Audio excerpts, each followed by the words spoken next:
अच्छा, आज एक बात बताइए कि जब श्वास को देखते हैं वर्तमान समय में, क्योंकि बहुत समय हो गया अपने श्वास को देखने के लिए, अपने से अलग महसूस होता है कि नहीं अपना ही श्वास? नहीं मत महसूस होता साहब। कितनी दूरी तक आपको महसूस होता है? 1 इंच, 2 इंच?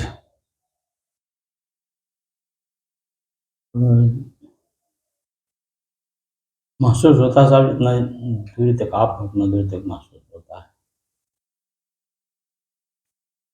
मैंने कई बार बताया है कि श्वास की गति हमसे इतनी दूरी पे मालूम हो जितनी दूरी पर हम और आप हैं। जी।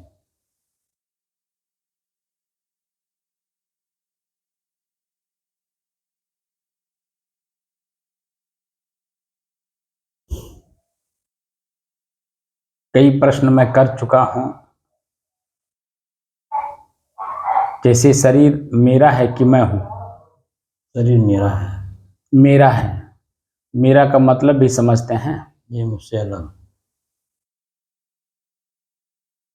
उसका उदाहरण मैंने दिया है कि नहीं? शरीर पर आपके जी गमछा भी है, जी जी अंदर बंडी भी पहने हैं, जी। कुर्ता भी पहने हैं, नीचे अचला भी पहने हैं, है तो शरीर पर। लेकिन जब चाहते हैं आप उसे उतार देते हैं। जी मालूम पड़ता है कि गंदा हो गया तो उतार देते हैं कि नहीं? जी। ऐसे ही शरीर मेरा है, तो क्या मैं अपने शरीर से अपने आप को अलग कर पा रहा हूं? नहीं कर पा रहा हूँ। जो कि इसके बारे में कई बार जिक्र कर चुका हूं, जी 1-2 बार नहीं। लेकिन मन पकड़ता नहीं है।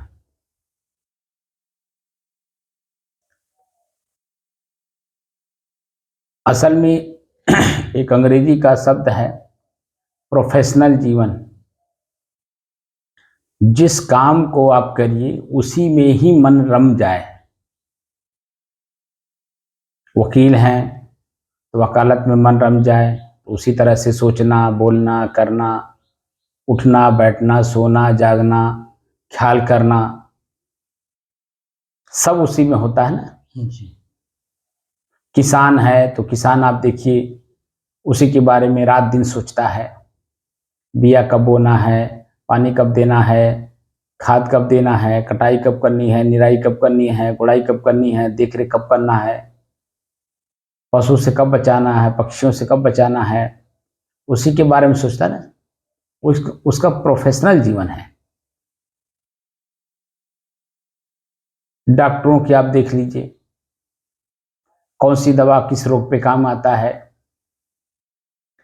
किस रोग पे कौन दवा काम आता है, तो कब कब देना है, सुबह दोपहर शाम देना है या सुबह शाम देना है, या एक गोली देनी है सुबह या शाम, या 24 घंटे में एक गोली देनी है, या हफ्ता में एक गोली देनी है, वो उसी के बारे में ही सोचता है। हम लोग मुक्त होने के लिए कार्य कर रहे हैं, मोक्ष प्राप्त करने के लिए ना। जी तो मेरा क्या है, दिन रात सोचना पड़ेगा ना उसी के बारे में। जी। जो मेरा है ही नहीं है और उसी के लिए हम परेशान हो रहे हैं, तो दो चिता है ना हम लोग। जी दो चित्त रख करके काम कभी नहीं होता है। एक समय में एक ही काम होता है, या तो मोक्ष प्राप्त कर लीजिए या तो खाली ढोंग कर लीजिए कि मोक्ष का। दोनों में अंतर है ना। जी जी। भीतर से उपजा नहीं, ऊपर से भवदास, और कब तक हरियरी रहेगी छप्पर पर की घास। बोली ते पहचानिए साहु चोर की घात। शब्द आपके जीवन को बताता है, आपके हाव भाव, आपकी क्रियाएं, आपके रहन सहन, बोली भाषा, संगत, समाज, ये आपको बताता है कि आप क्या कर रहे हैं। आप भले ना समझें, लेकिन एक दूसरा आदमी भले वो बुद्धिहीन आप जिसको कहते हैं, वो आपको समझ जाता है कि आप क्या कर रहे हैं। अब तो बुद्धिमान क्यों नहीं समझेगा। तो दो चित्त रख करके काम नहीं करना चाहिए। इसलिए दिन रात भले चाहे जहां हो, वहां प्रश्न करिए, क्या ये मेरे हैं? अगर हैं तो कब तक हैं,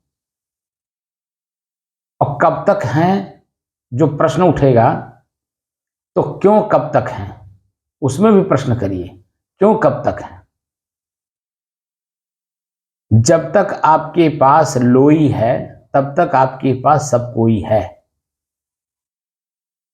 जिसके पास लोई नहीं है जरा उसको देखिए, उसके पास कोई है? उसकी अपनी पत्नी उसकी अपनी नहीं है, उसका अपना बेटा अपना नहीं है, तो बहू और नाती कैसे आपके होंगे? इन प्रत्यक्ष अपने गांव में आप देखिए, तो प्रश्न ब प्रश्न करके देखिए, तो भीतर से एक मजबूती आती है अपनी, कि मैं क्या करने के लिए संगत कर रहा हूं, क्या करने के लिए साधना कर रहा हूं। पूर्ण रूपेण आपको मालूम हो जाएगा। तो अकेलापन का एहसास तो तभी होगा ना, कि जो मेरे साथ है वो मेरे साथ कब तक है, और कौन है वो।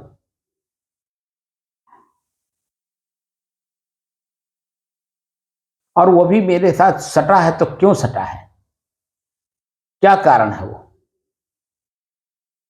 क्या वो मन से मेरे साथ सटा हुआ है? क्या मेरे शरीर के साथ उसका शरीर सटा हुआ है? क्या एक समय में मैं जो कहता हूं वो काम करता है, या मैं जो करता हूं क्या वो मेरे साथ वो काम करता है? जब इस तरह से प्रश्न पे प्रश्न अपने अंदर में डालेंगे, तो जो जिसको आप अपना मान रहे हैं ना, जी वो स्पष्ट दिखाई देता कि अपना नहीं है। तो जब बाहर का चीज अपना नहीं है, स्थूल घर द्वार मकान बेटा बेटी जमीन जायदाद रुपया पैसा जो भी है, सोना चांदी, क्या आपके शरीर के साथ जुड़ा हुआ है? कुछ नहीं। क्या आपके शरीर के साथ वो चिपका हुआ है? ना। जब इस तरह से देखेंगे तब अपने अकेलेपन का एहसास होता है, और वह भी दिन रात उसी में डूबना पड़ता है। बिना डूबे, और आप लोग पढ़े भी हैं और सुनते भी हैं सुनाते भी हैं, ऊ का पई हैं बापूरा जो किनर में रही हैं बैठ।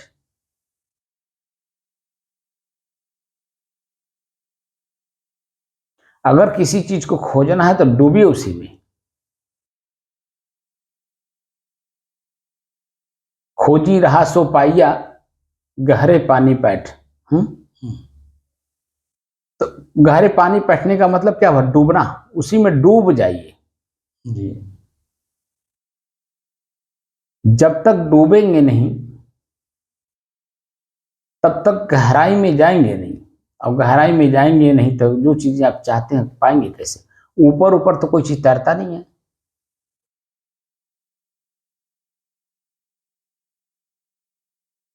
सब कुछ ऊपर तैर भी रहा है, लेकिन हमारी दृष्टि वो उसको पकड़ नहीं पाती है, देख नहीं पाती है, जान नहीं पाती हैं।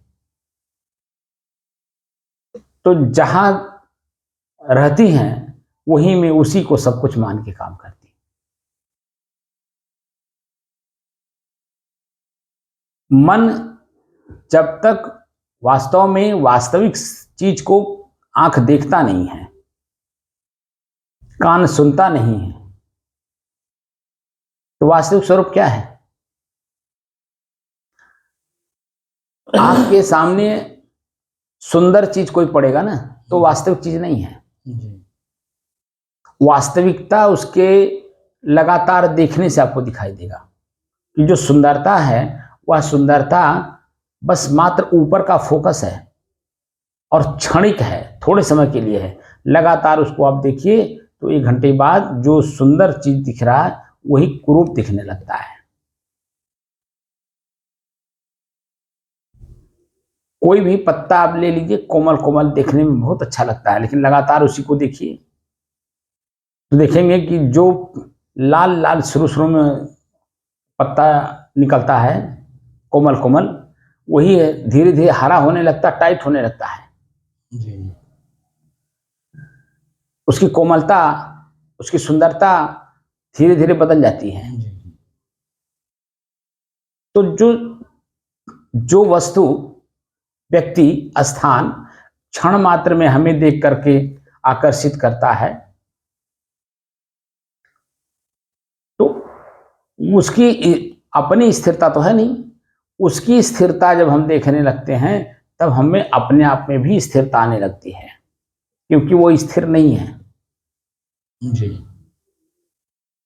तो अपनी चंचलता भी समझ में आने लगता है कि जब वो स्थिर नहीं है तो इसका मतलब मैं भी स्थिर नहीं हूं। तो मैं स्थिर नहीं हूं और कहा जा रहा है कि आत्मा स्थिर है। मैंने कई बार बताया ना, जी एकाग्रता, स्थिरता और स्वयं में शांति का अनुभव, जी कहता हूं कि नहीं। जी अब यहां प्रश्न हो रहा है कि मैं स्थिर नहीं हूं, तो मन संशय में पड़ेगा कि नहीं। जी एक तरफ तो हमें स्थिरता का ज्ञान कराया जा रहा है और एक तरफ कहा जा रहा है कि मैं स्थिर नहीं हूं।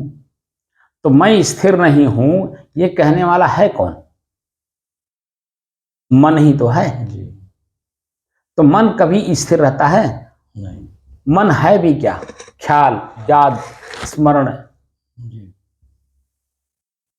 तो एक समय में 1 घंटे तक लगातार एक ही बात को मन नहीं सोचता है, जी नहीं ख्याल करता है। वो 1 मिनट, 1 घंटे तक अगर आप देखें तो एक एक मिनट में कई बार तक बदलता है। घंटे में तो कई बार हो जाएगा, 1 मिनट में ही कम से कम 2 से 3 चीजें सोच लेता है। जी तो स्थिरता कहाँ है? इसका मतलब मन चंचल है। जी तो मन चंचल को एकाग्र स्थिर कैसे किया जाएगा? जब लगातार किसी चीज को देखा जाता है, जी उसमें स्थिर एकाग्रता तभी आती है। जी यानी सब कुछ भूल करके सिर्फ एक चीज का ख्याल रह जाए जी और घंटों रह जाए, जी तब तो एकाग्रता हुई। और उसी एकाग्रता में स्थिरता अपने आप दिखने लगती है, क्योंकि वो लगातार वही चीजें सोचा जा रहा है, वही देखा जा रहा है। जी और वही देखते देखते देखने की शक्ति भी खत्म हो जाती है, जी क्योंकि हम देखते भी मन से ही है ना। जी ये क्षण मात्र में ही अपने दबाव में आ जाता है जी और दबाव में आने के कारण जो है वो अपने आप में शांत हो जाता है। तो जिस कारण से मन चंचल था, बेचैन था, व्याकुल था, घबरा रहा था, उस कारण का निवारण हो गया, इसीलिए मन शांत हो गया। जी शांत कोई अलग कोई वस्तु नहीं कि जो आपके ऊपर डाल दिया जाएगा तो आप शांत हो जाएंगे। नहीं जिस कारण से मन बेचैन है, व्याकुल है, घबरा रहा है, अकुला रहा है, जी पश्चाताप में जा रहा है, आत्मग्लानि कर रहा है, अपने आप पे घृणा कर रहा है, उसी का निवारण कर देना, अपने आप में खुद मन शांत हो जाता है। वो महसूस भी होता है। जी जो ख्याल, याद, स्मरण आने से मन बेचैन होता है, व्याकुल होता है, घबराता है, उसी को विस्मृत कर देने से, जी शांत हो जाएगा। भुला देने से या लगातार उसी को देखने से अपने आप में शांत हो जाता है। तो मन किसी चीज को याद नहीं करता है और जिस चीज को याद नहीं कर रहा है वर्तमान में, उससे वो शांत है कि नहीं? जी जी और बेचैन क्यों है? जो याद हो रहा है। जी व्याकुल क्यों हो रहा है? जो याद हो रहा है। जी जैसे प्रतिदिन जब हम लोग इसमें आते हैं ध्यान कक्ष में, तो क्या दिखता है? मन तुरंत बेचैन होने लगता है, क्योंकि इस कक्ष का जो वातावरण है वो गर्म होता है। हवा भी गर्म, दीवार भी गर्म, छत भी गर्म। तो जैसे हम दरवाजा खोलते हैं इस कक्ष में प्रवेश करने के लिए, वो गर्मी हमारे शरीर को स्पर्श करती है और जैसे स्पर्श करती है श्वास लेने में दिक्कत होने लगता है और शरीर हमारा बेचैन हो जाता है। तो शरीर बेचैन नहीं होता है, मन बेचैन होता है, जी क्योंकि मन शरीर में ही पानी और चीनी की तरह घुल गया है, इसीलिए बेचैन होने लगता है। तो जब हम बेचैनी को लगातार देखने लगते हैं, बेचैनी को नहीं देखते हैं, हम अपने श्वास को देखते हैं, तो जो बेचैनी पैदा कर रहा था मन, ख्याल हो रहा था अपने शरीर के ऊपरी हिस्से पर गर्मी, जी गर्मी को देख रहा था ना, जी ताप, आंच, गर्मी, जलना, झुलसना, श्वास लेने में दिक्कत क्योंकि हवा में गर्मी है, और हवा जब वो गर्म हवा अंदर ले रहे हैं तो हमें श्वास लेने में दिक्कत महसूस हो रहा है। तो वही तो बेचैनी है, जी वही व्याकुलता है। लेकिन जब हम जैसे ही अपने श्वास, हम पलथी मार के बैठते हैं सुखासन में और लगातार स्थिर होकर के रीढ़ की हड्डी सीधी करके, और जैसे ही अपने श्वास को देखना शुरू करते हैं तो मन शरीर के ऊपरी हिस्से पे जो ताप लग रहा है, आंच लग रहा है, गर्मी लग रहा है या पसीना हो रहा है, उसको विशेष रूप से भुला देता है, विशेष रूप से भुलाता है, क्योंकि वो काम करने लगा अपने श्वास को देखने का। तो एक जगह पे आकर के केंद्रित हुआ कि नहीं, एक काम में मन पूरा अपना ही मन एक काम में लगा कि नहीं। जी तो एक काम है श्वास को देखना। जी तो जैसे ही श्वास को देखना शुरू करता है तो अपने शरीर के ऊपरी हिस्से पर वर्तमान में ही क्या हो रहा है उसको भूल जाता है, जी कोई ख्याल नहीं होता है। जी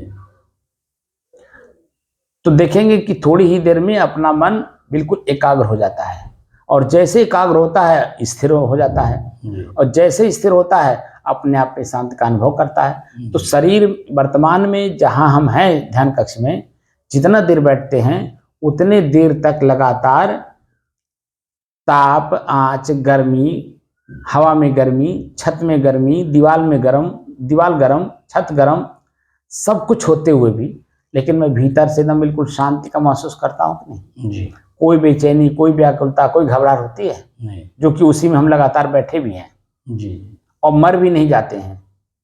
लेकिन जब पहली बार हम इसमें प्रवेश करते हैं, पहला कदम रखते हैं, तो मानो पड़ता मर जाएंगे, अभी जी शरीर छूट जाएगा, इतना बेचैन मन होता है। लेकिन जब हम इसी में धैर्य रख करके स्थिरता पूर्वक बैठ करके अपने श्वास को देखने का काम करते हैं तो मुझे कितनी चीजें ख्याल से, स्मरण से, याद से वह विस्मृत हो जाती हैं, भूल जाती हैं, और एक काम में मन लग जाने से लगातार अपने आप में हम शांत हो जाते हैं। तो मैं तो अपने आप में पहले से शांत हूं ही, जी मन की शांति का अनुभव होता है कि मन शांत हुआ, जी क्योंकि मैं पहले से शांत हूं और एक काम में अपने मन को लगाया। जी तो मन हमारा एक काम जब लगातार करता है तो उसका उसी में परिणाम भी तो देता है। जी अब परिणाम क्या देता है? हंसी खुशी, हंसी भी देता है, खुशी भी देता है, प्रसन्नता भी देता है, आनंद भी देता है, और गंभीरता भी देता है, अपनी स्थिरता भी देता है। सब कुछ हमारे सामने वो प्रदर्शित करता है। जैसे राजा के नौकर लोग जितने हैं, राजा को खुश करने के लिए तरह तरह के उपाय करते हैं कि नहीं। जी जिसके पास जो कुछ है वो अपना सब राजा के सामने प्रदर्शित करता है ताकि राजा हमसे नाराज ना हो, जी और नाराज नहीं होगा तो मेरे ऊपर कोई दंडात्मक कार्रवाई नहीं करेगा जी किसी भी प्रकार की। इसीलिए राजा को खुश करने के लिए उसके सामने सारी कुछ उसके अनुकूल बातें की जाती हैं। ऐसे ही मैं स्वयं अंदर से राजा हूं, मन मेरा नौकर है, लेकिन मन अपने प्रदर्शन को हमारे पास ला करके ऐसे करता है ताकि राजा अपने उन्हीं चीजों में भूला रहे, वो दंडात्मक कार्रवाई मेरे ऊपर ना करे। जी तो मन की गति और अपनी गति, तो दोनों में तो वहां भी अंतर दिखने लगता है। तब मालूम पड़ता है कि मैं शांत हूं, स्थिर हूं। ये मन मेरा चंचल था, अब इस अपना ही मन चंचलता अपनी त्याग रहा है, तो जो चंचलता त्याग करके परिणाम पा रहा था वो मेरे सामने लाके प्रस्तुत कर रहा है। यानी हंसी खुशी, प्रसन्नता, आनंद, सुख, स्थिरता, एकाग्रता, और खुद भी दिखा रहा है कि मैं देखो शांत हूं। किसको दिखा रहा है? ये सब स्थूल से सूक्ष्मतर की ओर की जो कहानी है ना, वो बता रहा हूं। जी जो भीतर में ही, जैसे हम स्थूल शरीर पे बेचैनी, व्याकुलता, घबराहट कहाँ होती है? स्थूल शरीर पे। जी लेकिन हम सूक्ष्म शरीर की ओर जब जाने लगते हैं जी तब क्या होता है? स्थूल शरीर से मन हट जाता है, और जैसे हटता है तो जहां रहता है वहां के बारे में सोचने लगता है। तो ये सूक्ष्म शरीर के बारे में बता रहा हूं कि सूक्ष्म शरीर कैसे अपना काम करती है, क्योंकि वह सूक्ष्म शरीर भी तो मैं नहीं हूं ना जी। महसूस होता है कि मेरा सूक्ष्म शरीर काम कर रहा है, यानी मन काम कर रहा है जी। और मन पर भी चित्त का नियंत्रण है जी। इसलिए वो अब मेरे अधीन होकर के सूक्ष्म की ओर जाके काम कर रहा है, क्योंकि मन का नियंत्रण है जी। और मन चित्त का नियंत्रण है। तो मन और चित्त, बुद्धि और अहंकार, ये चारों भी तो मेरे से अलग है ना जी। लेकिन मेरे इच्छा अनुसार या मेरे इशारा अनुसार वो अपना कार्य कर रहे हैं, इसलिए वो भी अपनी जगह पे स्थिर हैं और सही ढंग से अपने जो पद है उस पद का निर्वहन सही दिशा में कर रहे हैं जी। आप वैज्ञानिक बनिए, चोर बनिए, साइंटिस्ट बनिए, अंग्रेजी में साइंटिस्ट, हिंदी में वैज्ञानिक, ठीक है, शब्द का खाली अंतर है जी। आप डॉक्टर बनिए, वकील बनिए, अफसर बनिए, संत बनिए, डाकू बनिए, हर जगह चित्त अपना काम करता है जी। क्योंकि डाकू भी आप देखें पहले मन बनाता, मन खाली ख्याल होता कि कहाँ डकैती डालनी है जी। बस मन में आ गया कहाँ डकैती डालनी है। अब उसके बारे में चित्त अपना अनुसंधान करता है, कैसे करें, कहाँ करें, कैसे करें, किसके यहाँ करें और कब करें, कितने लोग जाएं, और लोग भी जो जाएं तो वो अपना अपना काम क्या क्या करेंगे, उनको कौन कौन से काम आवंटित किया जाए, ठीक है। तो चित्त वहां अपना काम कर रहा है कि नहीं कर रहा है, यानी प्रश्न कर रहा ना। जब तक काम का अंजाम परिणाम सामने नहीं आता है तब तक देखिए वो जो उसका अगुआ है ना, जो सोचता है वह चित्त का प्रयोग ढंग से कर रहा है, तो उसमें देखिए डकैती में भी वो अपने आप को बचा ले जाता है जी जी। और अगर डकैती में भी वो सही ढंग के चित्त का प्रयोग नहीं किया तो देखिए वहीं पकड़ा भी जाता है जी। ऐसे ही डॉक्टर है, चित्त का प्रयोग करते हैं, हर जगह चित्त का प्रयोग करते हैं। कौन सी दवा, कौन सा मरीज है, मरीज को मर्ज क्या है, ये पीड़ित कितना होगा, इसको दर्द कितना हो रहा होगा, तो कौन सी दवा दे दें अभी तत्काल में कि इसका दर्द खत्म हो जाए। तो चित्त का प्रयोग कर रहा है कि नहीं जी। कौन सा मरीज है, मर्ज क्या है, पीड़ित कितना है, उसके ऊपर दवा कौन सा असर करेगा, कौन सी दवा काम करेगी तो कौन शब्द का प्रयोग होगा कि नहीं जी। मर्ज क्या है, क्या शब्द का प्रयोग किया कि नहीं जी। तो क्या, क्यों, कैसे, कब, कहां, कौन, ये जो प्रश्नवाचक चिन्ह है ये चित्त का काम है। ये चित्त अपना अनुसंधान हर जगह करता है। इसी तरह से जब हम मोक्ष की ओर जाना चाहते हैं तो चित्त का प्रयोग वहां सही ढंग से होगा तब तो मोक्ष होगा जी। मेरे से कोई जुड़ा है तो क्यों जुड़ा, शब्द प्रश्न है ना, क्यों जुड़ा है, इसका क्या कारण है, कब तक जुड़ा रहेगा। अब देखिए चित्त वहां लग रहा है, कब तक जुड़ा रहेगा, जब तक उसका मतलब पूरा होगा, स्वार्थ नहीं, मतलब पूरा होगा। और जब तक उसका मतलब पूरा होगा तब तक आपके साथ रहेगा। मतलब आपसे निकल गया, आपको खुइया की तरह त्याग देगा। आप भले उससे सकते रहिए लेकिन वो आपको कोई महत्व नहीं देता, क्योंकि वो उसका काम हो चुका, मतलब हो गया, उसका मतलब निकल गया ना।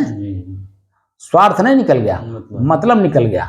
स्वार्थ अध्यात्म में बहुत ऊंचा शब्द है, लेकिन उस ऊंचे शब्द को व्यवहार में ले जाकर के कीचड़ में मिला दिए। आजकल मैं देखता हूं, मुझे बड़ा कष्ट होता है कि आध्यात्मिक जो सूक्ष्म शरीर का काम है, ठीक है, उसको स्थूल शरीर में लाके मिला दिया, यानी व्यवहार में। तो अब दोनों में कंफ्यूजन नहीं रहेगी, संशय नहीं रहेगा जी जी। बोलिए। तो जब संशय मन में रहेगा तो लिखा कि संशयात्मा विनश्यति, क्योंकि किंकर्तव्य विमूढ़ हो जाता है। अब किसान को आप वैराग्य की पाठ पढ़ाएंगे तो क्या समझेगा, बताइए जी, कुछ नहीं समझेगा। किसान को तो एक काम करना है ना, किसानी करना है। कृष धातु से किसान शब्द बना है और कृष धातु से ही कृष्ण शब्द बना है, जिसका अर्थ होता है खींचना, आकर्षित करना।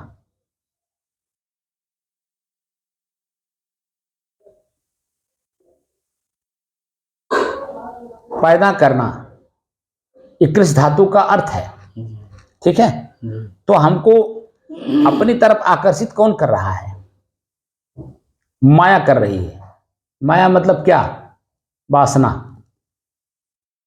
वासना अपनी तरफ मुझे आकर्षित कर रही है।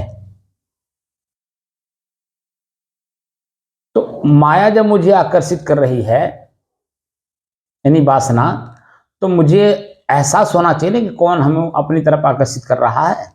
आंख रूप देखा, वासना अपनी तरफ आकर्षित की, क्योंकि जो चीजें हम देखते हैं भीतर में इच्छा हो जाती है, अगर मुझे मिल जाता तो बड़ा अच्छा था।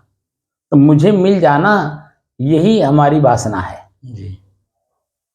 क्योंकि बाहर की वस्तु भीतर नहीं जाएगी जी, और भीतर की वस्तु भीतर ही रहेगी, वो बाहर प्रकट नहीं होगी जी। लेकिन भीतर की चीज जैसे ही बाहर प्रकट करते हैं, हम प्रकृति के दोषी हो जाते हैं, समाज के दोषी हो जाते हैं, परिवार के दोषी हो जाते हैं, अपने शरीर के भी हम दोषी हो जाते हैं। रोग इसीलिए उत्पन्न होता है। तो हमें क्या करना चाहिए? मन की गति को पकड़ने के लिए पहले तो हम ये इस बात पे स्थिर हों कि हम कर क्या रहे हैं जी। हम कर क्या रहे हैं, क्या शब्द का प्रयोग हुआ नहीं, हम क्या कर रहे हैं जी। तो क्या काम कर रहे हैं? मोक्ष प्राप्त करने के साधन का प्रयोग कर रहे हैं। मोह का नाश कैसे हो? जैसे हम जब अपने श्वास को देखते हैं तो सुगंध आया, उसको हम सुगंध को अंदर से महसूस करने लगते हैं, तो महसूस करते हैं कि बड़ा सुंदर हवा आज चल रहा है, बहुत सुगंधदार है। लेकिन उसी में दुर्गंध आने लगा तो दुर्गंध को जीतना और वहीं पे स्थिर होकर के बैठे रहना, तो दुर्गंध मतलब बुराई हुआ कि नहीं जी, कष्ट पीड़ा हुआ कि नहीं जी, बोलिए जी जी। तो नाक हमको सुगंध दे करके आनंद भी दे रहा है जी, और दुर्गंध सूंघ करके जो हमें कष्ट भी दे रहा है जी। लेकिन ना मैं सुगंध हूं ना मैं दुर्गंध हूं, दोनों नहीं हो ना जी। तो मध्य की स्थिति हमारी बनेगी कि नहीं जी। तो मोह का नाश किए बिना दुर्गंध जाएगा नहीं। मोह का नाश किए बिना सुगंध हम न लेकर के बल्कि सामान्य बने रहें। तो दोनों स्थितियों में मैं नहीं हूं, सुगंध आ रहा है, ले उसको अनुभव कर रहा हूं, तो अनुभव करता सुगंध का कौन है? सुगंध मन ले रहा है ना, मैं तो नहीं ले रहा हूं ना जी। लेकिन मन के ऊपर मैं हूं कि नहीं, महसूस हो रहा है कि नहीं जी। क्योंकि वो ख्याल में आ रहा है। ख्याल में कोई चीज जब आता है तो वही मन बनता है। हमारे नाक में सुगंध हमें महसूस हो रहा है तो ख्याल हो रहा है कि नहीं जी। क्योंकि मैं शांत नहीं हूं, मैं नींद में नहीं हूं, मेरा मन एकाग्र नहीं है, मेरा मन स्थिर नहीं है, इसलिए सुगंध महसूस हो रहा है अलग से। और उसी सुगंध को हम जब भोगने लगते हैं, ठीक है, आनंद लेने लगते हैं उसका, तो क्या होता है? हमारी जो स्थिरता है वो स्थिरता उसी चंचलता में बदल जाती है और उसी को बार बार चाहने लगता है। क्योंकि सुगंध जो है वो एक चमेली का सुगंध आ रहा है, रात रानी का सुगंध आ रहा है, एक अच्छे फूल का खुशबू आ रही है, खुशबू तो सुगंध है, तो सुगंध बहुत अच्छी आ रही है और उसी सुगंध में हम अपने आप को ले जा करके स्थिर कर दिए। और अपने अलग होने का, सुगंध अलग होने का एहसास ही नहीं है, क्योंकि सुगंध किसी फूल का है, मेरा नहीं है ना। तो फूल हवा के माध्यम से हमारे नाक तक पहुंचाया। नाक मेरा जब मैं सुगंध लेने लगा तो नाक जैसे सुगंध नाक नहीं लेता है, उस सुगंध नाक तक पहुंचते पहुंचते मन बन जाता है और उसी मन ने उस सुगंध का अभ्यास करने लगा। तो श्वास को बहुत हल्के में तेजी के साथ लेगा और देर तक लेगा, सूंघेगा, सूंघना ही मन बन गया और वही चाहना उसकी और इच्छा हो गई। जी तो मन बनना और उसमें इच्छा जाहिर करना उसको बार बार, ये हमारे लिए कष्टदायक हो गया। जी तो नाक के जगह पे हम आंख का भी प्रयोग कर सकते हैं। आंख जो रूप देखता है वो आकर्षित होता है, चाहे किसी भी तरह का रूप हो। जी जैसे मैंने बहुत बहुत बड़े बड़े लोगों को देखा जी कि किसी स्थान पे जाते हैं, वहाँ की सुंदरता, वहाँ की सौंदर्यता देख करके आकर्षित हो जाता है। तो क्या करता है, वहाँ के जो अस्थाई निवासी लोग हैं उनको कष्ट देना शुरू कर देता है। पूर्व में आपने जितने भी आतताइयों को देखा होगा, वो सारे आतताई क्या किए, उस जगह को कब्जा करने के लिए वहां की जनता को कष्ट देना शुरू कर दिए। मारना, पीटना, भगाना, ठीक है, उजाड़ना, सारे काम किए, क्योंकि वो आंख उनको आकर्षित कर गई। वो सुंदरता, उस स्थान की सुंदरता, और जो वहां पे सामान्य रूप से लोग रह रहे थे, अपना जिंदगी अच्छे से जी रहे थे, अब उनके ऊपर एक कष्ट डाल दिया कि नहीं डाल दिया? किसने डाला? रूप ने। और वह रूप भी ज्यादा देर तक रुकता नहीं है, परिवर्तन होते रहता है। और वह व्यक्ति भी वहां ज्यादा देर रुकता नहीं है, लेकिन फिर भी जहां रहता है तत्काल में स्वयं अंदर से पीड़ित रहता है और अपनी भीतर की पीड़ा को बाहर भी प्रकट कर देता है। बात समझे? तो रूप की सुंदरता वह जीव के लिए घातक है कि नहीं? जी घातक है। तो मूल रूप से हम जब सभी चीजों को जब देखने लगते हैं, अपने शरीर, शरीर की इंद्रियां, और ये एक करके देखने लगते हैं, तो उसकी सुंदरता से, उसकी सुगंधता से हम अपने आप को मुक्त करते रहते हैं कि नहीं? करते रहते हैं। चाहे सुगंध आए चाहे दुर्गंध हो, चाहे हम शमशान भूमि पर हो, चाहे हम हिमालय के किसी अच्छी चोटी पर हो, मेरे लिए दोनों बराबर है, क्योंकि अपने मध्य की स्थिति में, समाधि अवस्था में हूं, व्यवहार काल में भी और अध्यात्म काल में भी। मौन होकर के जो साधना की जाती है ना, वो अध्यात्म काल है जी। और व्यवहार जब किया जाता है तो व्यवहार काल है। तो दोनों स्थितियों में हम सम रहेंगे। व्यवहार करते समय भी हमारी स्थिरता दिखाई देगी, क्योंकि हम रुक रुक रुक करके काम करेंगे, देख कर, जान कर, समझ करके करेंगे। भोजन करना है, आंख देखता है पहले कि कहीं चावल में, दाल में, सब्जी में कुछ कीड़े मकोड़े तो नहीं है, कंकड़ पत्थर तो नहीं है। अगर आंख ने देखा कि इसमें कीड़े हैं, पाई हैं, तो खाने की इच्छा नहीं करेगी। खाने की इच्छा क्या, तुरंत छोड़ करके हट जाएंगे, क्योंकि आंख ने बता दिया इसमें कीड़े हैं। और अगर आंख ने पत्थर देख लिया, ना कीड़ा देखा तो पत्थर देख लिया, तुरंत बनाने वाले के ऊपर प्रश्न चिन्ह कर देगा वो खाने वाला। तो इसीलिए हर जगह पे बनाने वाला भी सतर्क रहता है, देखकर, जानकर, अमनिया करके काम करता है। अमनिया मतलब सफाई। किचन में सफाई से भोजन ना बने तो कोई आदमी किचन में भोजन करेगा? नहीं करेगा। इसीलिए हर जगह पे हर व्यक्ति को उसकी सफाई सिखाई जाती है। चाहे जहां आप रहिए, सफाई से रहिए। तो सफाई का मतलब क्या हुआ? शरीर पे वस्त्र हो वो भी सफा हो, मन हो वो भी सफा हो, आपके जो चेहरे हैं वो भी सफा हो। हर जगह जब आप अपनी सफाई देते हैं, दिखाते हैं, तब आपकी धीरे धीरे धीरे धीरे लोगों में एक पैठ पहुंचने लगती है कि आदमी बहुत अच्छा है, बहुत सुंदर है, अरे देवता है, देवता, शब्द बदलने लगता है। लेकिन जब आप सफाई नहीं देखते हैं तो कहते गंदा आदमी ही, ना भी गंदा कहे तो उन्हें देवता कोई कहेगा? नहीं, देवता नहीं कहेगा, राक्षस कहेगा। राक्षस शब्द का मतलब जानते हैं? राक्षस शब्द को जो आप संधि विच्छेद करेंगे तो रा अलग हो जाएगा, छस अलग हो जाएगा, ठीक है ना? जी। तो रा का मतलब होता है रॉ मटेरियल, खराब सामान।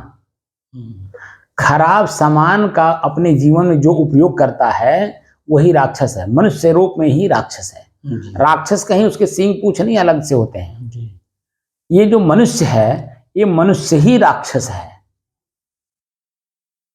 क्योंकि ये बिना विचारे सब काम करता है। बिना सोचे विचारे काम करने वाले को ही राक्षस कहा जाता है, क्योंकि उसको इतना नहीं पता है कि मैं कर क्या रहा हूं।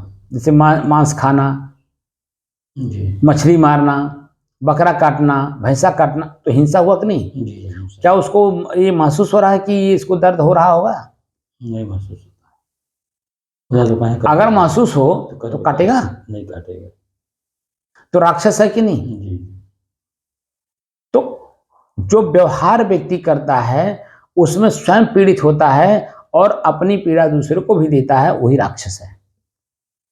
रॉ मटेरियल माने खराब सामान जी का जो प्रयोग करता है अपने जीवन में, राक्षस वही राक्षस है। और ऐसे लोगों का जो संगत करे जी वो राक्षस कमेटी है। हम्म, तो मुझे राक्षस नहीं बनना है, देवता बनना है, तो अपने आप में सफाई लानी है, अंदर बाहर। जी मन के अंदर भी चित्त है, चित्त के अंदर भी सफाई होनी चाहिए। जी जो हम चित्त का प्रयोग करें तो चित्त का प्रयोग करते समय हमें यह भी मालूम होना चाहिए कि मैं मोक्ष के लिए चित्त का प्रयोग कर रहा हूं। तो मोह का नाश करने के लिए, तो जिस चिपकाहट में मैं चिपक करके दुख भोग रहा था, उस चिपकाहट को, उस लाशा को कैसे क्या करें कि वो चिपकाहट, वो लाशा मेरे जीवन से निकल जाए। जैसे लाशा का क्या मतलब होता है? लाशा दो सामानों को एक में चिपकाता है, जी वो बीच में रह करके दो सामानों को एक में चिपकाता है। जी तो वो तब तक चिपका रहेगा जब तक उसमें लाशा रहेगा। जी अब हमें दोनों को अलग अलग करना है तो क्या करना होगा? लाशा तो उसमें रहेगा ही, जी क्योंकि दोनों को एक में जोड़ा हुआ है। जी तो उसको क्या करना होगा? लाशा को यानी गोंद को निकालना है, तभी तो दोनों अलग अलग होंगे। जी तो गोंद तो चिपका, दोनों को पकड़ रखा है, वो निकलेगा कैसे? जी बताइए, उपाय बताइए। भिगोना पड़ेगा। अब भीगने पे भी ना तू करे तो उसके नीचे आग का ताप देना पड़ता है। तो जैसे जैसे आग का ताप हल्की हल्की पाता जाएगा तो आप देखेंगे, कभी करके देखिए, उस समय में पिघलेगा वो जो लाशा है वो सूखता जाता है, उसकी जो नमी है ना वो सूखता जाता है। और जैसे सूखता है वैसे दोनों की जो पकड़ है ना वो नमी के कारण है। वो नमी जो है जब सूखने लगती है तो धीरे धीरे धीरे आप देखेंगे पपड़ी बन करके अपने आप छोड़ता चला जाता है। नीचे से आग देनी पड़ती है और आग से वो पपड़ी की तरह छूट करके वो अलग हो जाएगा, और ये जो दोनों वस्तु हैं चिपके हुए वो अलग हो जाएंगे। तो यहाँ जो मोह है, जो चिपकाहट है, वो किससे दूर होता है? शब्द है वैराग्य। वैराग्य लाए बिना मोह का जो आसक्ति का जो मेरे अंदर में भीतर में जो शक्ति है, वो जो मैं प्रयोग कर लिया हूं, वो शक्ति टूटेगी नहीं। अब वो टूटे बिना मोह का नाश होगा नहीं। अब मोह का नाश हुए बिना आपका मोक्ष होगा नहीं। तो वैराग्य को कपड़े से वैराग्य नहीं होता है, भीतर मन के द्वारा वैराग्य उत्पन्न करना पड़ता है। यानी उस व्यक्ति के व्यक्तित्व को, वास्तविक व्यक्तित्व को देखना होता है। किसी का भी वास्तविक व्यक्तित्व क्या है? सिर्फ चूसना समझते हैं ना? जी जी जी जैसे आम चूसा जाता है, आम चूस करके गुठली रस निकाला और गुठली के ऊपर जो उसका छिलका है वो दो रह जाते हैं, बाकी उसका जो रस है वो खींच लेता है, उसी को बोलते हैं चूसना। तो जो मोही व्यक्ति है वह मोही व्यक्ति चिपकाहट के कारण उन्हीं जो लाभ है ना, लाभ जब तक पाता रहेगा तब तक आपसे चिपका रहेगा। लाभ निकाल लिया, पता चला आपको उठा के फेंक दिया। जैसे गुठली और छिलका फेंक दिया जाता है जी जी जी और आम के भीतर जो रस है वो उसको चूस लेता है, ऐसे ही जो स्वार्थ मतलबी व्यक्ति है आपके साथ जुड़ा हुआ है, जो चिपका हुआ है, जो वह आपसे सिर्फ नमी खींच रहा है, यानी लाभ ले करके। जैसे ही आपका धन, बाहरी धन जान गया कि वो इनके पास अब 1 रुपया भी नहीं रह गया, तो जो आपके प्रति आकर्षण था ना उसका, वो वहीं तुरंत त्याग त्याग में आ जाएगा। आपको महसूस होगा कि अब मुझे, क्योंकि मेरे पास पैसा है नहीं, अब मेरा महत्व इन्होंने कम कर दिया, क्योंकि मेरे पास अब कुछ इनको देने के लिए नहीं रह गया। तो जो लूटता है ना उसको महसूस होता है कि लूटने वाला जो मेरे साथ चिपका हुआ है वो लुटेरा है, वो मुझे लूट लिया और लूट करके खुया की तरह मुझे छोड़ दिया। अब मेरा कोई महत्व नहीं दे रहा है। किसी भी काम में मुझे जो पहले याद किया जाता था सर्वप्रथम, अब वो बाद में भी नहीं याद किया जा रहा है, पहले कौन का है। कभी इस बात को अनुभव किए हैं? किसी को हम प्रथम दृष्टिया याद करते हैं इसलिए कि उनसे हमें कुछ लेना है, जी। लेकिन जब ले लिया जाता है तो उनको अंत में भी नहीं बुलाया जाता है। अब कभी ख्याल किए हैं? हाँ, ऐसा होता, बहुत होता है। जो कोई मतलब ही नहीं रह जाता तो नहीं। क्योंकि वो जो उनके अंदर में रस था वो खींच लिया, आपको खुया जान के छोड़ दिया। तो खुया रस क्या है? आपका शरीर अभी तंदुरुस्त है, हाथ पैर हिल रहे हैं, दिल दिमाग सब अपने आप में सही हैं, ठीक है, और काम करने में आप सक्षम हैं। अगर एक आदमी नहीं किया तो दूसरे को बुला सकते हैं, तीसरे को बुला सकते हैं, चौथे को बुला सकते हैं, 10वें को भी बुला सकते हैं। इसलिए आपका महत्व है क्योंकि आपके पास लोई है। लोई मतलब धन है, शारीरिक धन, मानसिक धन और बाहरी धन तीनों है। इसलिए आपको प्रथम दृष्टिया पूछा जाता है। अभी इसमें से आपके पास बाहरी धन ना हो, आप वैसे अनुभव कर लीजिए। भीतरी धन हो, सामाजिक धन हो, लेकिन आर्थिक धन ना हो, अपने परिवार के लोग आपको नहीं पूछेंगे। बोली, भाषा, खान पान सब बदल जाएगा। लेकिन आपके पास खुद है तो आपको प्रथम दृष्टिया मान रहे हैं। तो इन बातों को एहसास करना कि मेरा महत्व कोई व्यक्ति दे रहा है तो क्यों दे रहा है, ये प्रश्न अपने आप से करना। तो क्यों जैसे प्रश्न आप किए और जैसे उस क्यों का उत्तर आपके भीतर से आपको मिला, तो उसके अंदर में जो मोह है ना, आपके अंदर में जो मोह है उसके प्रति, वो मोह तुरंत जो है नष्ट होने लगेगा। उसको बोलते क्षरण, ठीक है ना। मोह का क्षरण, क्षरण मतलब होता धीरे धीरे नष्ट होता। जैसे आपने पुराने ईंटों को आपने देखा होगा, लोने लग जाता है, क्षरण होता है, वही क्षरण होता है। तो देखेंगे कि ईंट भी जो है धीरे धीरे धीरे अपने एक एक जो उसके कण हैं वो क्षरण होने लगते हैं, नष्ट होने लगते हैं। तो समय के आधार पे वो पूरा ईंटा ही दिखाई नहीं पड़ता है कि यहाँ कभी ईंटा भी था ये। तो वही जो धीरे धीरे मोह का क्षरण होने लगता है ना, वही धीरे धीरे नाश होने लगता है। क्योंकि प्रश्न कर दिया ये मेरे से क्यों जुड़ा है, क्यों मेरे से चिपका है, उस क्यों प्रश्न का उत्तर में ही आपके मोह का नाश होता है। और जब धीरे धीरे नाश करते हैं तो वो अस्थायी हो जाता है। तब जब आप उसके प्रति कोई आकर्षण, कोई चाहना, कोई इच्छा नहीं रह जाती है, उसका कोई ख्याल याद नहीं रह जाता है, तभी तो आप उससे मुक्त हैं। जैसे वर्तमान में जहाँ बैठे हैं, वर्तमान समय में जो कार्य हो रहा है उसके प्रति मोह है, लेकिन इसके अलावा कोई चीजों का याद हो रहा है आपको कुछ नहीं। तो इसीलिए तो देखिए सब चीजों से मुक्त है कि नहीं। मोह का नाश हुआ, क्षरण हुआ, तभी तो ये प्रिय लग रहा है। ये प्रिय तभी लगता, अप्रिय तभी लगता कि बाहर का कोई ख्याल आपके मन में बार बार आता। देखो मैं यहाँ बैठा हूँ और आधे घंटे 7 बजे तक ही मुझे बैठना है, और ये 7 बजे के बाद फलाने को मैं मिलने को कहा हूँ, फला जगह जाने को कहा हूँ, फला काम करना है मुझे, फला आदमी से फला काम 7 बजे करवाना है। वो जो ख्याल होता ना, वो ख्याल से ही आप यहाँ बैठ नहीं पाते, क्योंकि मोह है काम का, परिवार का, शरीर का, घर का मोह है, क्योंकि चिपके हुए हैं उसी में, उसी का ख्याल होगा तो ये प्रिय नहीं लगेगा। लेकिन जब ये प्रिय लग रहा है तो देखिए उसका नाश हुआ कि नहीं। जी।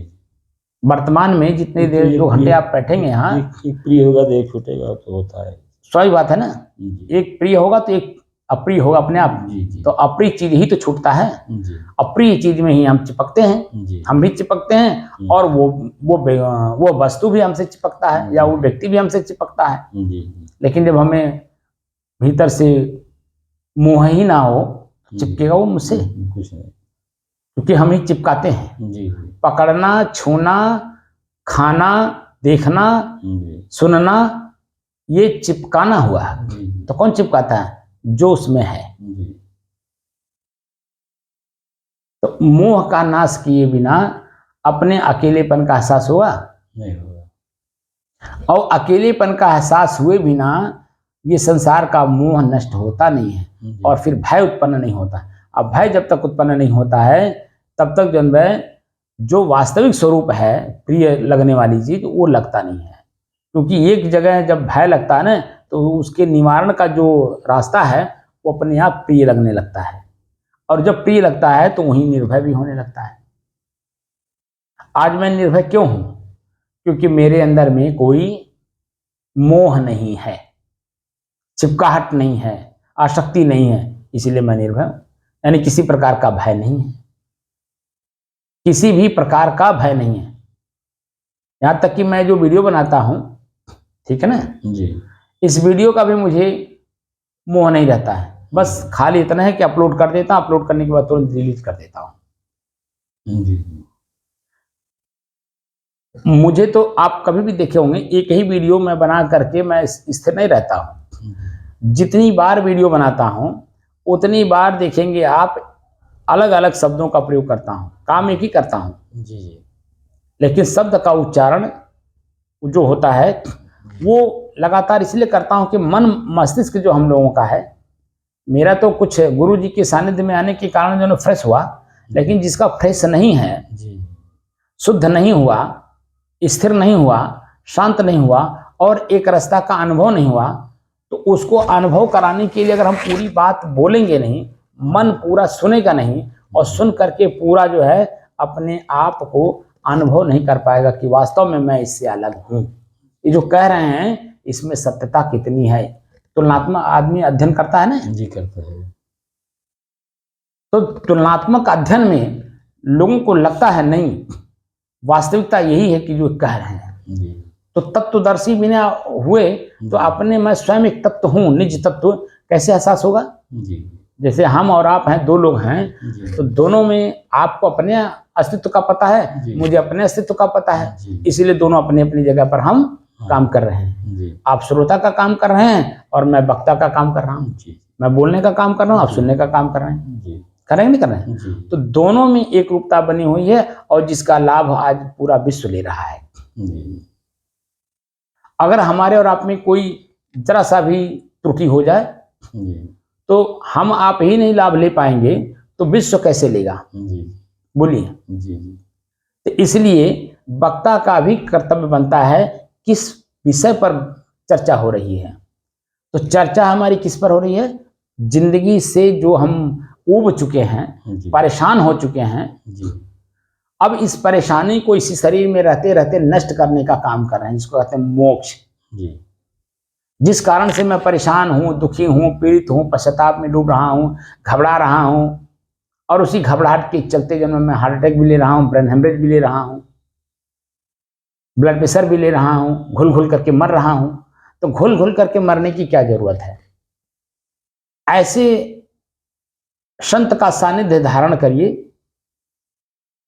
जिसके कारण आपके मन के अंदर की बेचैनी, व्याकुलता, घबराहट सब खत्म हो करके एकदम अपने आप में शांति का, गहरी शांति का अनुभव करिए।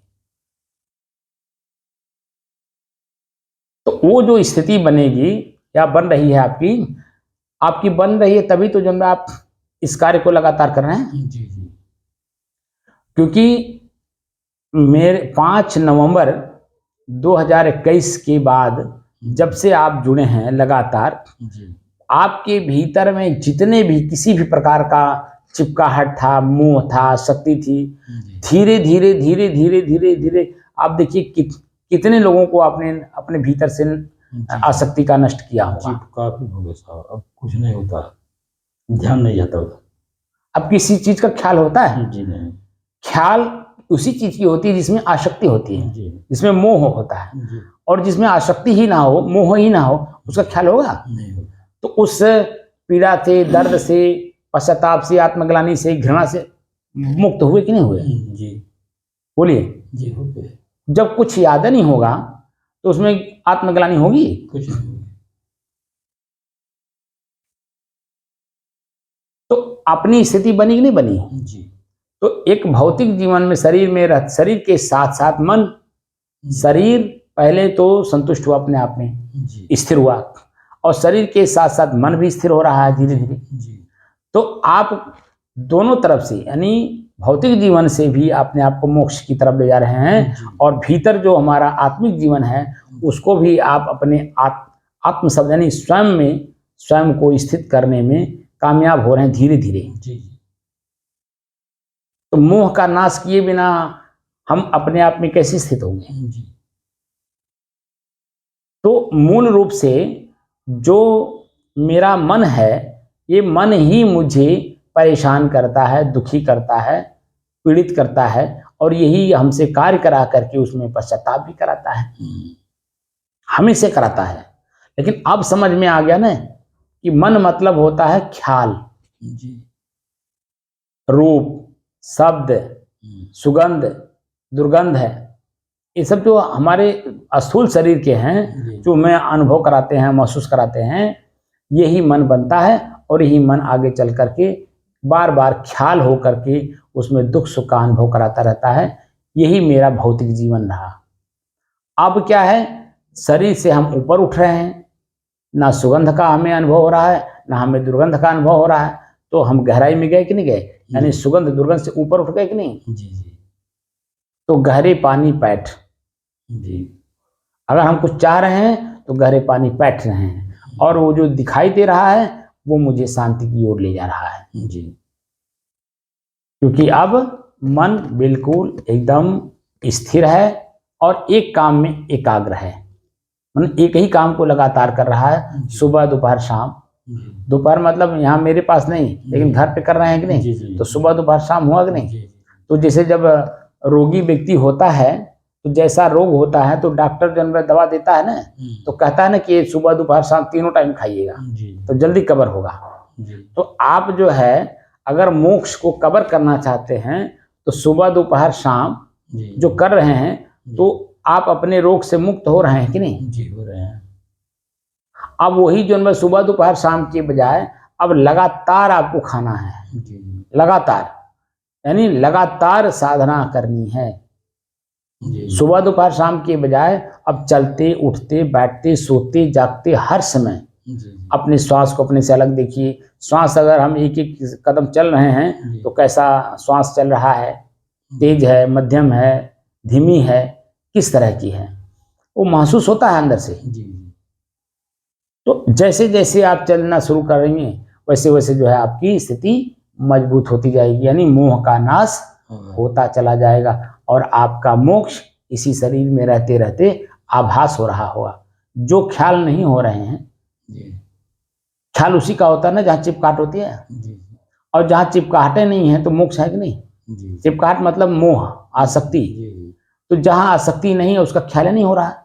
तो जिस चीज का ख्याल नहीं हो रहा है तो वहाँ आसक्ति न होने के कारण तो देखिए वहाँ मोह का नाश हुआ है कि नहीं?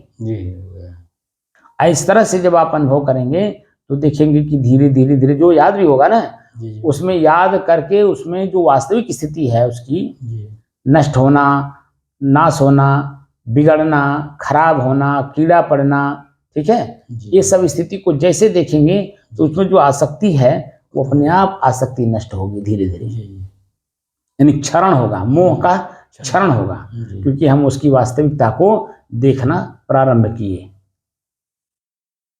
इस अपने शरीर में जो आसक्ति है, अभी मैंने आपसे कराया नहीं है, मैंने बताया था ना भिलाई में कराया था, वहाँ जैसे 4-5 दिन बीता और श्वास को दिखाने के बाद मैंने कहा कि शरीर की आसक्ति त्याग करवाना बहुत ज़रूरी है। तो मैंने क्या किया कि मैंने शवासन कराया। शवासन में मैंने बता दिया कि वो अपने शरीर को देखिए कि मेरा शरीर छूट गया, यानी मर गया मेरा शरीर जी। मैं अपने शरीर से अलग हो गया। मैं अलग होकर के अपने शरीर को देख रहा हूँ कि 1 घंटा मरे हो गया, 2 घंटा मरे हो गया, 3 घंटा मरे हो गया, 4 घंटा मरे हो गया। अब धीरे धीरे मेरे शरीर में शरीर फूल रहा है, शरीर अब इसमें लोने पड़ रहे हैं, कीड़े पड़ रहे हैं, ठीक है। अब जो भी चीज़ें आप बाहर से देखे हों उसको सबको अपने शरीर पे लगाइए कि मेरा ही शरीर इस तरह से नष्ट हो रहा है। तो इसकी जो आसक्ति है अपने शरीर की, जो चिपके हुए हैं हम इसी में, वो अपने शरीर की आसक्ति अपने से नष्ट होने लगेगी। हम रहेंगे इसी में जी। जब तक प्रारब्ध है, लेकिन रहते हुए भी हम नहीं रहेंगे। इसीलिए हम कोई ऐसा गलत काम नहीं करेंगे जिससे कि इस शरीर से पश्चाताप हो, आत्मग्लानि हो, घृणा हो या लोग हमको बुरा कहें। जी। तो हाँ, हम कैसे रहेंगे? सतर्क और सावधान रहेंगे, चेतना में रह के काम करेंगे, क्योंकि शरीर मेरा नहीं प्रकृति का है। और प्रकृति में जैसे मैं इस शरीर को छोड़ूंगा वैसे ही अपना सड़ना, गलना, नष्ट होना, एक एक कण जन्म अलग अलग होना, कीड़े पड़ना, ठीक है, दुर्गंध आना। दुर्गंध इतना आएगा कि दूसरे के नाक में अगर चला गया तो ये रोग पैदा कर देगा। इसके कीटाणु किसी के भी नाक में चले जाएंगे, रोग पैदा कर दे। इस तरह से जब देखेंगे तो अपने ही शरीर का जो आसक्ति है ना, मोह, वो धीरे धीरे टूटता है। तो वहां के लोगों ने दूसरे दिन मुझसे कहा साधना के पहले, गुरुजी कोई और रास्ता नहीं है? हमने कहा रास्ता तो अनेकों है महाराज, अब जिनके पास जाओगे सभी लोग अलग अलग रास्ता बताएंगे। मैं जो बता रहा हूँ अभी किसी के सामने प्रकट करिए तो वो एक अलग रास्ता बता देगा, लेकिन मेरे भावनाओं को तो नहीं समझेगा ना कि मैं क्यों ऐसा करा रहा हूँ। वो तुरंत जन्म हमको बुरा बना देगा आपके सामने और अपनी बात को अच्छा बना करके आपके ऊपर डाल देगा। और आप भी जन्म क्योंकि बुराई देख चुके हैं इसलिए उसको पकड़ लेंगे, अब पकड़ करके उसी की तरफ चलना शुरू कर देंगे। मैं आपको तोड़ रहा हूँ और वो आपको चिपका रहा है।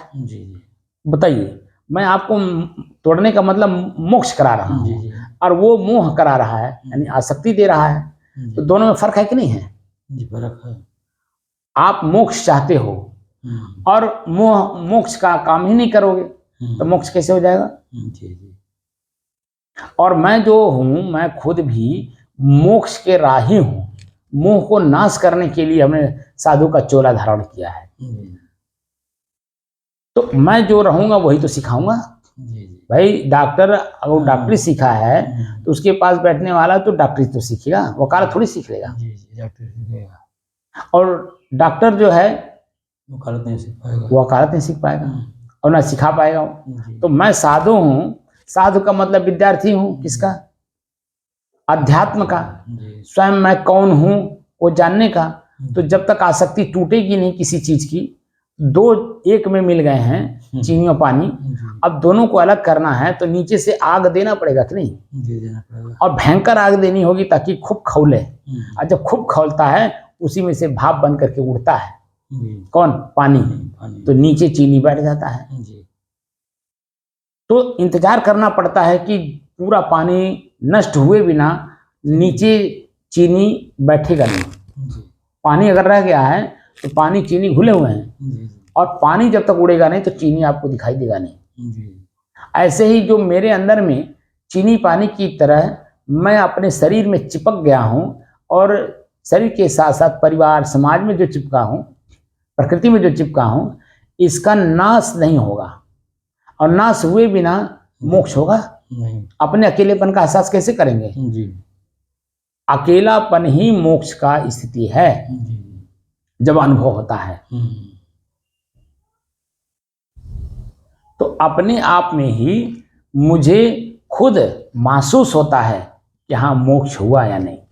तो मोक्ष का महसूस करने वाला ही तो महसूस करा पाएगा। आप बताइए, जो मोह का नाश करके मोक्ष का अनुभव खुद ना किया हो किसी करा पाएगा। तो आप बता दीजिए दूसरे को कैसे बता सकता है? बता पाएगा? बिना देखे देश का। और 991 दिन से लगातार मैं इसी पे चर्चा कर रहा हूं कि मोह का नाश करिए। कैसे करेंगे? तो श्वास पर पहले तो अपने चंचल मन को केंद्रित करिए और स्थिर करिए, शांत करिए। फिर दूसरे चीजों को देखिए तो जो जैसा है उसको वैसे के रूप में जब देखेंगे तब भीतर से हमारे मोह का नाश होता है। जो वस्तु जैसा है, जो व्यक्ति जैसा है, जो स्थान जैसा है, उसको उसी रूप में देखना, न कि भीतर लेना। बाहर जैसा है बाहर में उसका आनंद लीजिए, लेकिन भीतर न लाइए। अब यहाँ पे एक उदाहरण है नाव का। नाव पानी में रहती है, ठीक है? तो देखेंगे कि पानी के ऊपर नाव शोभा है। एक तो शोभा, दूसरे इस पार से उस पार हमको आपको सबको जोड़ती है। साधन है, साधन हो गया कि नहीं? दोनों तटों के बीच में पुल का काम नाव करती है। लेकिन उसी नाव में एक एक बूंद पानी आना शुरू हो जाए तो नाविक क्या पानी को स्टोर करेगा? नहीं, तो जितना रहेगा। उसको मालूम है कि अगर मैं स्टोर करूंगा तो ये जितना ही पानी स्टोर होता जाएगा वो उतने ही वजन बढ़ता जाएगा और वजन के कारण हमारी नाव डूब जाएगी। यही देखिए, जितने भी आज जो डिप्रेशन में लोग हैं, तनाव में हैं, वो पानी अपने नाव में स्टोर करते गए, इसीलिए वो तनाव में हैं। और तनाव जो उनमें दुख का कारण है, पीड़ा का कारण है, और यहां तक कि आपके शरीर को नष्ट भी वही करते रहा है। तो क्यों ना हम पानी को उलीच दें। आपने सुना होगा, यही सयानो काम, घर में बाढ़े दाम, दोनों हाथ उठाइए, नदी नाव में बाढ़े पानी और घर में बाढ़े दाम, और दोनों हाथ उलीचिए, यही सयानो काम। जो सियाना है, मेरे जैसा सियाना, वो क्या करेगा? उलीचेगा, न कि स्टोर करेगा। क्यों? क्योंकि मालूम है कि हल्का रहेगा तो लोगों को जोड़ेगा भी और पानी पे शोभा भी रहेगा। लेकिन उसी में जब एक एक बूंद पानी हमने स्टोर करना शुरू कर दिया तो वजन होता जाएगा। तो उलीचने का काम करिए। उलीचने से ही आप हल्के रहेंगे, और हल्कापन जो है आपकी स्थिति मजबूत होने का प्रथम साधन है। जितने उलीचते जाएंगे उतने मजबूत होते जाएंगे। और उलीचते उलीचते उलीचते उलीचते इस समय ऐसा आएगा कि एक बूंद भी पानी आपके नाव में नहीं रह जाएगा, तो आप अपने आप में एकदम तृप्त हो जाएंगे। संतुष्ट ही नहीं होंगे, तृप्त हो जाएंगे, क्योंकि नाव में पानी ही नहीं है। तो क्या किया आपने? नीचे से उस पर कुछ ऐसा चीज लगा दिया कि नीचे से पानी जो ऊपर आ रहा था वो पानी ऊपर आना ही बंद हो गया। तो हल्का रहेगा कि नहीं? निश्चिंत रहेंगे कि नहीं? रात में अगर सोएंगे तो निश्चिंतता पूर्वक कि मेरा नाव डूबेगा नहीं, कि सवेरे जाकर के मुझे नाव को ऊपर लाने के लिए पानी उलीचना पड़े। बात समझ रहे हैं? इसलिए 24 घंटे का एकदम हल्कापन महसूस होगा, और वही डग डग डग डग हिलेगी नाव, क्योंकि पानी उसमें नहीं है। पहले नाव को शुद्ध कर लिया जाएगा साहब। तो हम देखिए डग डग डग डग घूम रहे हैं, मतलब हम आपको भी चेता रहे हैं कि अपने नाव के अंदर में जो तुम पानी स्टोर कर लिए हो, उस पानी को उलीचो, क्योंकि वो पानी उसमें भर जाने के कारण आपकी नाव एक कदम भी हिल नहीं रही है, चल नहीं रही है। अब पानी को उलीच दो, पानी अपने नाव में से निकाल दो, तो आपकी नाव भी मेरे नाव की तरह हल्की होकर के डग डग डग डग चलेगी। बात समझ रहे? तो इसलिए भीतर में जो हमने आसक्ति बना रखी है, उस आसक्ति का नष्ट होना अति आवश्यक है। और आवश्यक जो चीजें हैं वही चीजें मैं आपको सिखा रहा हूं, ताकि मोक्ष हो जाए। अब मोक्ष खुद अनुभव करिए। अभी वर्तमान में आपको मोक्ष का अनुभव होता है, मन जब एकदम बिल्कुल शांत हो जाता है जी। लेकिन आपको जानकारी नहीं थी जी, इसीलिए आप समझते थे कि मैं आके बैठ जाता हूं बस। अरे आके बैठते नहीं है, भीतर से आप इसको जरा आकलन करिए। बैठना भी तभी संभव है जब मोह नहीं होगा, जी आसक्ति नहीं होगी, जी आकर्षण नहीं होगा। तुम नहीं बैठ मिलेगा कहीं होगा। बैठना भी अपने आप में आप समझें कि मोह का नाश है तभी। जी जी लेकिन अगर मोह हो अंदर में और कहीं बैठ पाए, क्या संभव है? नहीं बैठ पाएंगे। क्योंकि वो अपनी तरफ खींचेगा जी जी और आप दिन रात परेशान होकर के जी दुखी रहेंगे। दुख का निवारण ही आपको बैठाता है, जी यानी मन में कोई बात नहीं है जी। तब आपको स्थिरता के साथ बैठाता है, जी और वही मोक्ष है। अब इसी को हम मजबूती के साथ कहाँ कहाँ चिपके हैं उसे देखकर, जानकर, समझ करके निकालते चलें, निकालते चलें, निकालते चलें, जी तो एक समय ऐसा आएगा कि कुछ रह ही नहीं जाएगा। जैसे गेहूं 10 बीघा लगा है, काटना है, जी तो जब तक कहीं से भी शुरुआत नहीं करेंगे तब तक क्या अंत उसका होगा? नहीं। खाली चिल्लाइए कैसे कटेगा, कैसे कटेगा, कैसे कटेगा, तो कैसे कटेगा तो कहने से तो कटेगा नहीं। जी शुरुआत कहीं न कहीं, चाहे बीच से करिए, चाहे साइड से करिए, चाहे पूरब से करिए, चाहे पश्चिम से करिए, चाहे दक्षिण से करिए, चाहे उत्तर से करिए, कहीं न कहीं से आपको करना पड़ेगा। तब जाकर के काटते काटते काटते काटते जब शुरुआत हुआ है तो अंत होगा, पक्का है। जी और अंत हुए बिना आप उससे रिलैक्स नहीं होंगे। बात समझ रहे हैं? जी। तो मोह कहीं भी होगा, किसी भी तरह का होगा, वो हम काट रहे हैं, फसल काट रहे हैं, जी और काटते काटते काटते काटते काटते कैसा अवस्था ऐसी आ जाएगी जहाँ काटना ही बंद हो जाएगा। यानी मोह का जो चिपकाहट है अंदर में, उसको निकालते निकालते निकालते एक अवस्था ऐसी आ जाएगी कुछ रह ही नहीं जाएगा। जी तो जब नहीं कुछ रह जाएगा तभी तो शेष बचा हुआ चीज वही मूल है। जैसे फसल जमीन के ऊपर है, जी जमीन नहीं दिखता है, फसल खाली दिखता है, लेकिन जब फसल काट लीजिए तो मुख्य चीज जो जमीन है जी वो दिखाई देता है। जी तो मुख्य चीज जो जमीन है उस पर फसल न होने के कारण वो अच्छा नहीं दिखता है, जी और लेकिन फसल उस पर है तो जमीन नहीं दिखती है, फसल दिखता है। जी अब फसल कट गया तो जमीन दिखती है। जी वही चीजें हैं, जब मोह का नाश हो जाएगा, जमीन का मतलब बेस, जी तो बेस कौन है? स्वयं, मैं स्वयं। जी क्योंकि मैं चिपका हुआ था कहीं, इसीलिए अपने आप का अलग होने का एहसास नहीं हो रहा था। अब अपने चिपकाहट को हमने खत्म कर दिया जी तो अकेलेपन का एहसास होगा कि नहीं? जी अंत में जाकर के स्वयं का, अपने अकेलेपन का एहसास होगा, जो मैं स्वयं हूँ। और जब स्वयं अनुभव होगा तो फिर दोबारा जन्म, अगर हम कोई चीज चिपकाएंगे तो बस उतना चिपकाएंगे अंदर जितना हमारी जरूरत है, जी क्योंकि शरीर में है तो शरीर में चिपकाहट तो लगी रहेगी, लेकिन उतना चिपकाएंगे जितने से हमें वर्तमान में आसक्ति ना होने पाए। जी जैसे भोजन करना है, लेकिन अगर भोजन में चिपक गए तब तक गले तक ठूस के खाएंगे, लेकिन अगर चिपके नहीं रहेंगे तो भीतर से आवाज आएगी, बस उतने पे आप रोक देंगे। जी तो क्या है कि भीतर से चेतना बनी रहेगी, और जब खा लेते हैं डट करके तो भीतर की चेतना मर जाती है, ऊपर से रोग उत्पन्न हो जाता है। जी बात समझ रहे हैं? जी अपच का, गैस का, तमाम तरह का।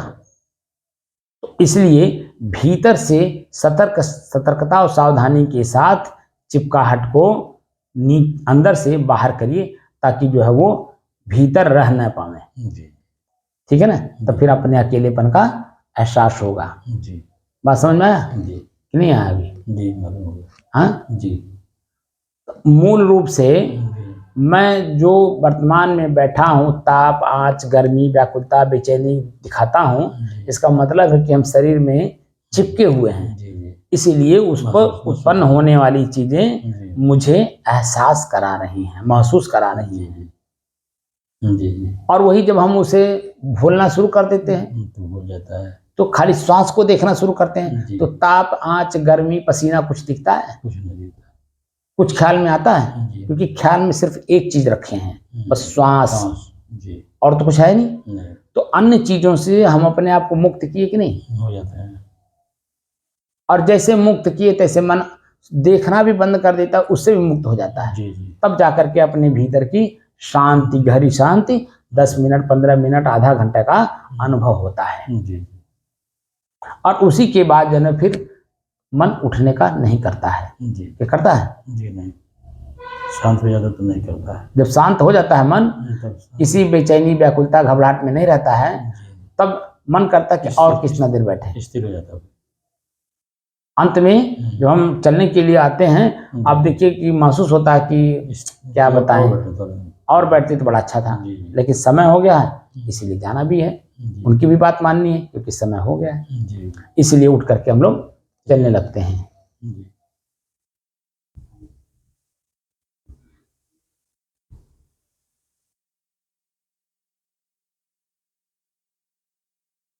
अपने ही चंचल मन को अपने ही बस में करके एकाग्रता, स्थिरता एवं स्वयं अपने आप में शांति का अनुभव करने की दृष्टि से साधना करते करते आज 991 दिन हो गए।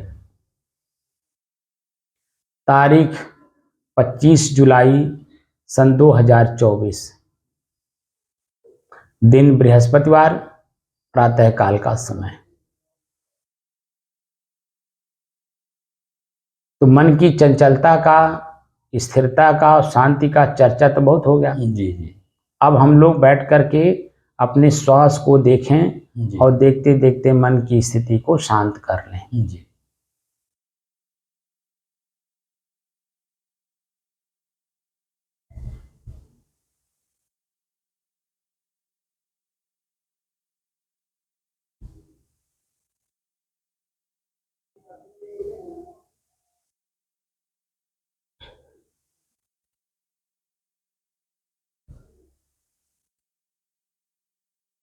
भीतर से चेतना में रहिए। तो चेतना में रहने में क्या होता है कि कौन सी बात याद हो करके हमें बेचैनी, व्याकुलता, घबराहट इस तरह से अनुभव करा रहा है, और वही कितनी देर के बाद वही बेचैनी, व्याकुलता, घबराहट खत्म हो रही है।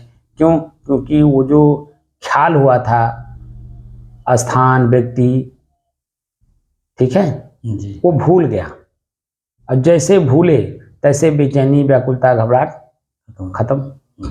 तो ऐसे ही भीतर से जब चेतना में रहेंगे तो कितनी बार कौन कौन सी चीजें याद हो करके हमें भीतर से व्याकुल कर रहे हैं, बेचैन कर रहे हैं, घबरा रहे हैं, ठीक है जी। और वही कितने देर के बाद भूल करके शांति का अनुभव कराते हैं। शांत मन में ही एक पे एक ख्याल होते हैं। जी। शांत मन न हो तो एक पे एक ख्याल होता जाता है, तो प्रतिदिन हो रहा है, प्रतिक्षण हो रहा है, लेकिन आभास नहीं होता है। लेकिन भीतर से हम चैतन्य हैं, इसलिए ख्याल मालूम पड़ता है, कौन कौन सी ख्याल किस किस पर जा करके याद हो करके हमें बेचैन कर रहे हैं, व्याकुल कर रहे हैं, घबरा रहे हैं, या जो हम साधना करने बैठ रहे हैं इसमें बैठने नहीं दे रहे हैं, सीधे उठा दे रहे हैं, ले जा करके उसमें डुबो दे रहे हैं।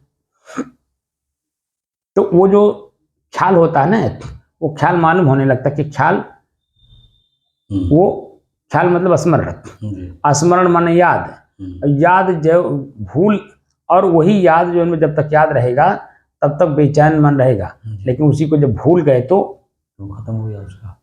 इसीलिए खाली देखिए कि कौन सी चीजें याद हो रही हैं, और उसी को लगातार देखेंगे तो बेचैनी, व्याकुलता, घबराहट खत्म हो जाएगी, वो अपने आप में भूल जाएगा और ऐसे गायब होगा जैसे उजली में पानी लिए रहिए तो धीरे धीरे नीचे सरक जाता है, पता भी नहीं चलता है। ऐसे ही जब लगातार देखने लगिए ना तो ऐसे भूल जाता है जैसे आपको ये कभी याद नहीं हुआ है। ये अनुभव होता है ना, होता है। किसी चीज को लगातार देखने से वो अंजुली के पानी की तरह ऐसे सरक जाता है, यानी विस्मृत हो जाता है, भूल जाता है कि कभी याद हुआ ही नहीं था, ऐसा महसूस कराता है। लेकिन वो जब तक याद रहता है तब तक क्योंकि हम चेतना में है नहीं, इसलिए उसी याद को ही सत्य मान लेते हैं और वही मालूम पड़ता है कि वही मैं हूं, ऐसा महसूस होता है। इसीलिए हम उसी को करने के लिए उत्सुक रहते हैं, उत्साहित रहते हैं, परेशान रहते हैं, दुखी भी रहते हैं कि काम अभी हुआ नहीं, ये काम अभी हुआ नहीं। लेकिन उसी को भुला दीजिए तो, लेकिन जब भुलाइए तो जानकारी में भुलाइए, चेतना में भुलाइए कि मैं इसे याद किया या मेरा मन याद किया। अब मन ने याद किया है तो उसे हमें भुलाना है, तो मन को ही लगातार देखने लगेंगे तो मन अपने आप में शांत हो जाएगा, वो देखना ही बंद कर देगा, तो बेचैनी, व्याकुलता, घबराहट नहीं अनुभव कराएगा, है ना।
साहिब साहिब साहिब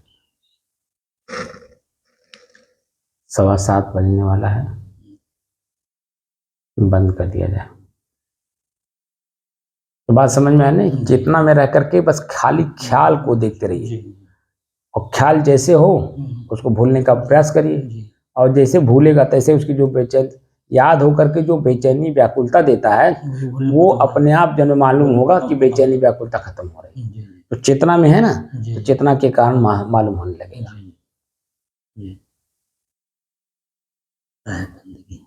साहिब साहिब